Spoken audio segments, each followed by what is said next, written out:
আজ আমাদের ত্রয়োদশ সংসদের অধিবেশন বসেছে। নতুন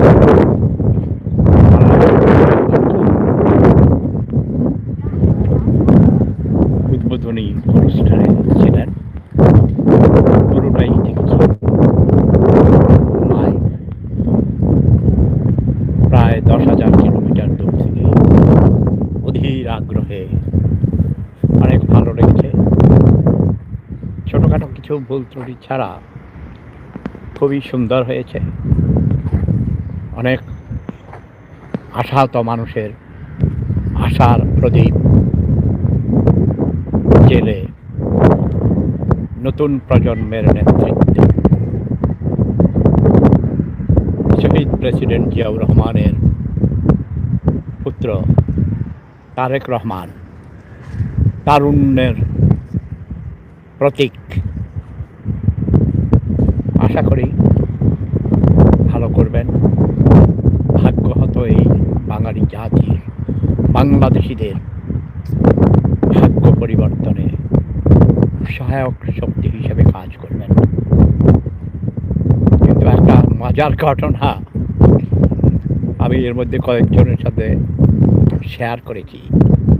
আমার একজন প্রিয় নাতি আছে, এখানে ম্যাক্সিমামই আমার নাতি, আমার সন্তান। অনেকেই মন্ত্রী হয়েছেন, প্রতিমন্ত্রী হয়েছেন। তো একজন প্রাজ্ঞ, অভিজ্ঞ, আগেও পার্লামেন্টে অনেক সুন্দর বক্তব্য রেখেছেন, গুরুত্বপূর্ণ বক্তব্য রেখেছেন। নতুন প্রজন্মের আরেকজন উদীয়মান নেতা, তার বাবাও বাংলাদেশের একজন প্রবীণ রাজনীতিবিদ ছিলেন, ঢাকা শহরের মেয়র ছিলেন। আপনারা এর মধ্যে বুঝে ফেলেছেন কার কথা বলছি। ব্যারিস্টার আন্দালিব রহমান। তার সাথে আমি প্রায় অনেক মজার গল্প করি, হাসাই।